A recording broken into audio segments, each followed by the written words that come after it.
ও দয়াল,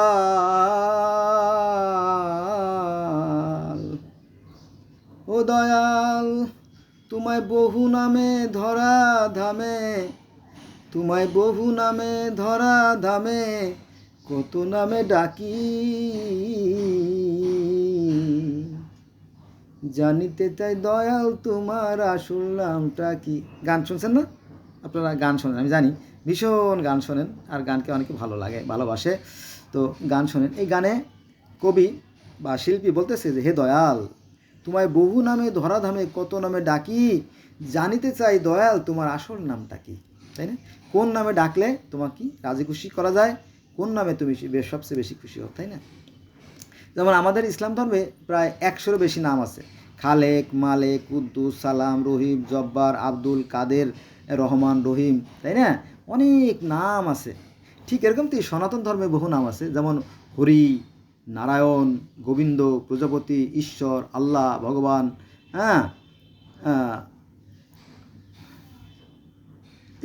এরকমটি আর কি। আবার কেউ বলে ঈশ্বর বোম্বা, আফ্রিকার যারা তারা বলে ঈশ্বর বোম্বা। তারপরে আমেরিকার কিছু ধর্ম তারা বলে সৃষ্টিকর্তা বলে জাহো, জাহো নামে ডাকে। আবার চীন, লাওস, কম্বোডিয়া, ভিয়েতনাম এই সমস্ত অঞ্চলে যারা আছে তারা তাকে সৃষ্টিকর্তাকে বলে টিয়ান, টিয়ান মানে সৃষ্টিকর্তা। তারপরে আপনার তাও ধর্মের যারা অনুসারী তারা বলে তাও সৃষ্টিকর্তা। আবার গৌতম বুদ্ধ ঈশ্বর সম্বন্ধে মন্তব্য করেন না, তবে আবার একজন উৎপত্তি দেবতা আছে এ ব্যাপারেও মত পাওয়া যায়। তার মানে কি সবাই একজন সৃষ্টিকর্তায় মানে, তবে তিনি কে সেটা বলতে পারেন না, আসলে বলা সম্ভব না। আবার বিজ্ঞানীরা বলে থাকেন যে এই যে বিশ্ব ব্রহ্মাণ্ড সুশৃঙ্খল ও সুনিয়ন্ত্রিতভাবে পরিচালিত হচ্ছে, নিঃসন্দেহে এর পিছনে একটা শক্তি আছে, সেই শক্তিকে পৃথিবীর বিভিন্ন মানুষ বিভিন্ন নামে ডাকে। বোঝা গেছে বিষয়টা, এটা বিষয়। তো আসলে ঘটনা এটাই সত্য, একটা শক্তি আছে। যেমন কোরআন শরীফের সূরা নূরের 35 নম্বরটা আমি বারবার বলি, সেখানে বলা হয়েছে আল্লাহ হচ্ছে আকাশ এবং পৃথিবীর জ্যোতি। আল্লাহ হচ্ছে আকাশ এবং পৃথিবীর জ্যোতি। বোঝা গেছে? তো তার জ্যোতির বর্ণনা এরকমটি যে একটা কাচের পাত্রের ভিতরে একটা প্রদীপ। সূরা নূর আয়াত নম্বর 35 কথা বলতেছি। কোরআনে আল্লাহ পাকের রূপের কথা এভাবে বলা হয়েছে যে একটা কাচের পাত্রের ভিতরে একটা প্রদীপ, যে প্রদীপটা অনবরত জ্বলতেই থাকে, জ্বলতেই থাকে, জ্বলতেই থাকে, জ্বলতেই থাকে। তেল দিলেও জ্বলে, তেল না দিলেও জ্বলে। তো সেখানে বলা হয়েছে একটা কাচের পাত্রের ভিতরে যদি একটা প্রদীপ জ্বলে, মনে করুন উদাহরণস্বরূপ যে একটা প্রদীপ পবিত্র জৈতুন তেল দ্বারা প্রজ্বলিত, সেটা পূর্বেরও নয়, প্রায়শ্চিত্তেরও নয়, সেটা জ্বলতেই থাকে, জ্বলতেই থাকে, জ্বলতে থাকে। আর ওই আলো যখন কোনো কাচের উপরে পড়ে, তো সেই কাচের উপরে বলে প্রতিফলিত হয়, প্রতিফলিত হয়ে চারিদিকে ছড়ায় পড়ে। এই কাচ শব্দটা বেদে আছে, আবার এই কাচ শব্দটাই কোরআনে আছে। ইন্টারেস্টিং ব্যাপার। এবং সেখানেও ঈশ্বর জ্যোতিময়, জন্মদ্রহিত, আর আমাদের ইসলাম ধর্ম একই কথা। আর একটা বিষয় বলি, সেটা হচ্ছে যে পবিত্র কোরআন শরীফে সূরা আনামের 103 নম্বর আয়াতে বলা হয়েছে, 103 নম্বর আয়াতে বলা হয়েছে যে সৃষ্টিকর্তাকে চর্মচক্ষু দ্বারা দেখা সম্ভব নয়। ওই একই কথা আছে ভগবদ গীতায়। সেখানে অর্জুন আর শ্রীকৃষ্ণের মধ্যে যে সমস্ত কথোপকথন হয়েছিল, ডায়লগ হয়েছিল, সেটা নিয়েই মূলত ভগবদ্গীতা লেখা হয়েছে। তো অর্জুন বলিলেন, হে শ্রীকৃষ্ণ, আমি ঈশ্বরের রূপ দেখতে চাই, প্রকৃত রূপ। বলে না, চর্মচক্ষু দ্বারা তাকে দেখা সম্ভব না। অর্থাৎ ভগবদ্গীতায় যে কথা আছে যে চর্মচক্ষু দ্বারা সৃষ্টিকর্তাকে দেখা সম্ভব না, ওই একই কথা কোরআন শরীফের সূরা আনামের 103 নম্বর আয়াতে আছে। মজার ব্যাপার না? আচ্ছা, আর একটা ইন্টারেস্টিং কথা বলি, সেটা হচ্ছে যে পবিত্র কোরআন শরীফের সূরা আয়াত নম্বর 51, দ্যাটস মিন 51 নম্বর আয়াতে বলা হয়েছে যে মানুষের এমন কোনো সাধ্য নাই, যে মানুষের কোনো সাধ্য নাই, এমন কোনো সাধ্য নাই যে সৃষ্টিকর্তাকে এই চর্মচক্ষু দ্বারা দেখে বা মানুষের সাথে ঈশ্বর সাক্ষাৎ করে, এই কথা আছে। তো ওই একই কথা ভগবদ্গীতা আছে যে শ্রীকৃষ্ণ বলিলেন যে হে অর্জুন, সৃষ্টিকর্তাকে চর্মচক্ষু দ্বারা দেখা সম্ভব নয়, কোনো মানুষের পক্ষে এটা সম্ভব নয়, একই কথা। তো অর্জুন বলল, আমার তো ভীষণ ইচ্ছে, আমি যদি না দেখতে পারি তাহলে আর কার সাধ্য বলো। ঠিক আছে, তোমার আমি জ্ঞান চক্ষু দান করতেছি, জ্ঞান চক্ষু দান করতেছি, এই কথা আছে। তো তখন জ্ঞান চক্ষু দান করার পরে সে দেখলো যে সেই কৃষ্ণের মুখের ভিতরে গোটা বিশ্ব ব্রহ্মাণ্ড বিরাজমান, মানে বিশ্বরূপ, ঈশ্বরের বিশ্বরূপ দর্শন করলো আর কি, এটা আর কি। এখন কথা হচ্ছে যে আর একটা রূপ কিন্তু ভগবত আছে, সেটা হচ্ছে জ্যোতিময়। সহস্র সূর্য যদি আকাশে উদিত হয় তাহলে তাহার তুলনায় ঈশ্বরের রূপ কিছুই নয়। এই জ্যোতিময় রূপটা যেমন আছে আমাদের কোরআনেও সেই জ্যোতিময় রূপটা সূরা নূরের 25 সূরাতে বলা আছে। So all are equal are কি, ইকুয়াল সমান সমান, there is no difference if you analysis. যদি আপনি দেখতেন বা বিটকে ব্যাকলাইজেশন করতেন তাহলে দেখবেন যে এই বেদ, বাইবেল, কোরআন, তাওরাত, জবুর, মিশরীয়, গ্রিক, রোমান যাই বলেন, অ্যাজটেক, মায়ান, ইনকা,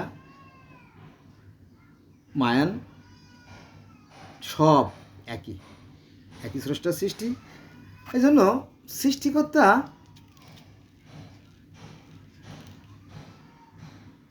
শক্তিরূপে। বিজ্ঞানীরা একই কথা বলে যে এই যে বিশ্ব ব্রহ্মাণ্ড সুশৃঙ্খল সুনিয়ত উপযোগ আছে, নিঃসন্দেহের ভিতরে একটা শক্তি আছে, সেই শক্তির প্রতি বিভিন্ন মানুষ বিভিন্নভাবে ডাকে। তবে কিছু ধোঁকাবাজ, কিছু তর্কবাজ আছে যারা এ নিয়ে ঝামেলা সৃষ্টি করে। তারা বলে যে বিজ্ঞানীরা সৃষ্টিকর্তা বিশ্বাস করে, মিথ্যে কথা, 100% মিথ্যে কথা।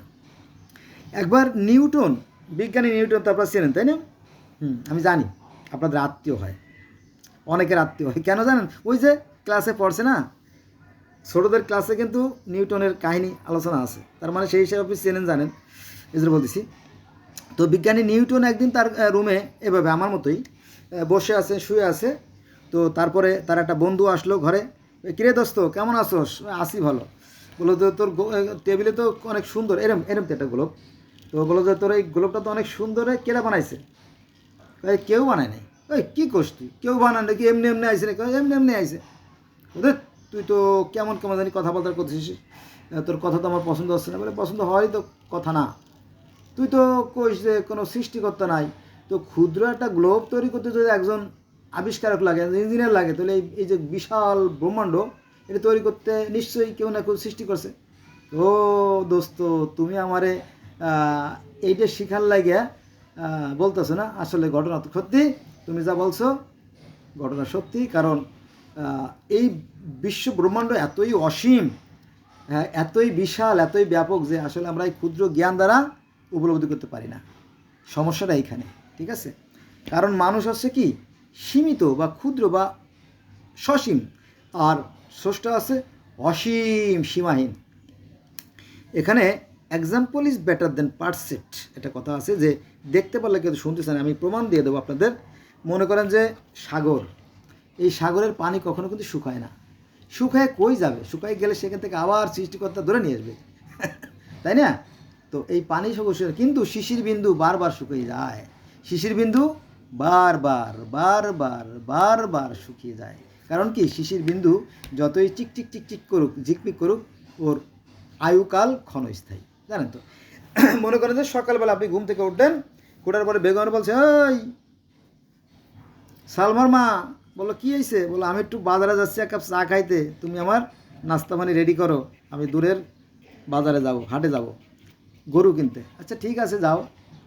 তো আপনি বাজারে গেলেন, যাইতে লাগছে 3 মিনিট, আইতে লাগছে 3 মিনিট, 6 মিনিট, আর চা খাইছেন 5 মিনিট, 11 মিনিট আর 2 মিনিট সময় লাগছে। এই 15 মিনিটের মধ্যেই আপনি যাওয়ার সময় যে শিশির বিন্দু, লক্ষ কোটি শিশির বিন্দু তারকারাজির মতো বিন্দুর শিশির বিন্দু দেখলে আপনি নজর পড়ছে ঘাসের পরে, খুব সুন্দর দেখা যায়, ঝিকমিক করে গোল্ড বলতে ভুল হবে, খুবই সুন্দর, মুক্তার মতো ঝিকমিক করে আপনার শিশির বিন্দু, জানেন তো, সবাই জানেন তো। কিন্তু ওর ধরা যায় না, আর ধরলে পরে ওর থাকে না, কিছু সময় পরে শুকায় যায়। কি অদ্ভুত ব্যাপার। তো যাই হোক, তো আপনি গেলেন চা খেয়ে, ফেরার পথে দেখলেন যে শিশির বিন্দুর একটা কণাও নাই, সব অদৃশ্য হয়ে গেছে। তার মানে বাতাসের সাথে মিশে গেছে, বাষ্প হয়ে আবার সাগরে চলে গেছে। ঠিক আমরা মানুষরাও এরকম, আমরা ঈশ্বর নই, আমরা সৃষ্টিকর্তা নই, তা আমরা সৃষ্টিকর্তার অংশ। মনে আছে যে কিছুই ছিল না, কোরআনের কথা কিন্তু কাটার কোনো সুযোগ নাই। আপনি, আপনার দাদা, আপনার দুলো ভাই কেউ কাটতে পারবে না। কোরআনের কথা কিন্তু বলা হয়েছে কিছুই ছিল না, মাত্র আল্লাহ ছিলেন, সৃষ্টিকর্তা ছিলেন বা সেই ভগবান ছিলেন। তারপরে তিনি তার থেকে সব কিছু সৃষ্টি সূচনা করেন। এই কথা যেমন বেদে আছে, তাওরাতে, জব্বরে, ইনজিলে, বাইবেলে, কোরআনে সব জায়গায় আছে। তার থেকে সব সৃষ্টি, তাহলে আমিও তো তারই অংশ। যদিও আমি শিশির বিন্দু আর তিনি হচ্ছে সাগর, সেই সাগরের পানি কখনো শেষ হয় না, আর আমি মুহূর্তের মধ্যে শেষ হয়ে যাই, ঠিক আছে। তবে সবার মধ্যে আল্লাহ থাকে না। মনে করেন যে আপনার মধ্যে আল্লাহ আছে, এটা ভাবার কোনো কারণ নাই। তো মানুষের ভিতরে শয়তানও থাকে, আর মানুষের মধ্যেও আল্লাহও থাকে। তবে এই আল্লাহকে জাগ্রত করতে হয়, জাগ্রত করতে হয়। এই জন্য আপনি যদি ভালো কাজ করেন, ভালো কাজ করলে আস্তে আস্তে ভালো কাজ করলে আপনার ভিতরে একটা আলোর জগৎ তৈরি হবে, ঈশ্বরের আবির্ভাব ঘটে, তিনি প্রকাশিত হবেন। মনে আছে ওই যে আমাদের আমাদের আমাদের আমি যেহেতু মুসলমানের সন্তান, আমাদের নবী মোহাম্মদ সাল্লাম হীরা গুহায় ধ্যান সাধনা করতে করতে করতে করতে করতে করতে করতে হঠাৎ করে সেই ঈশ্বরের, প্রথমে আসলো ঈশ্বরের দূত জিব্রাইল, তারপরে মিরাজে তিনি একজন স্বয়ং আল্লাহকে দেখলেন। ঠিক same to same, there is no difference between Islam and Sanatan. Sanatan ধর্মে একই কথা বলা আছে। প্রথম সৃষ্টির প্রথমে যে মহাজন, 12 জন মহাজন, তার মধ্যে একজন ছিল নারদ মুনি। এই নারদ মুনি মন্দাকিনী নদীর তরে বসে ধ্যান সাধনা করতেছিলেন। ধ্যান করতে করতে করতে করতে নবী মোহাম্মদ সাল্লাল্লাহু আলাইহি ওয়াসাল্লাম হীরা গুহায় ঈশ্বরের দূতের সাথে দেখা গেল। ঠিক সেই নারদ মুনিও সেই ধ্যান সাধনা করতে করতে হঠাৎ করে ঈশ্বরের আবির্ভাব ঘটলো। এসে বলে, হেই নারদ, তুই কী চাস? বলো, হে ভগবান, তুমি কোথায় থাকো গো? মনে আছে? তারপরে যারা ধর্ম বিষয়ে অভিজ্ঞ তারা বলে যে এই যে পার্সি ধর্ম থেকে ইহুদি ধর্ম, খ্রিস্টান ধর্ম, পরে ইসলাম ধর্ম, এই পার্সি ধর্মের যে প্রতিষ্ঠাতা জরস্টার, উনিও নদীর মোহনায় বসে ধ্যান সাধনা করতে যায়, সেই সৃষ্টিকতার সাথে সাক্ষাৎ পেলেন। অর্থাৎ সেই আহুরা মাজদার যে একজন দূত, আর্কঅ্যাঞ্জেল, তার সাথে দেখা করে এবং পরবর্তীতে প্রথমে দেখা করে, পরবর্তীতে তাকে সেই স্বর্গে নিয়ে যায়, মিরাজে নিয়ে যায়, তাকে বলে ব্যাস।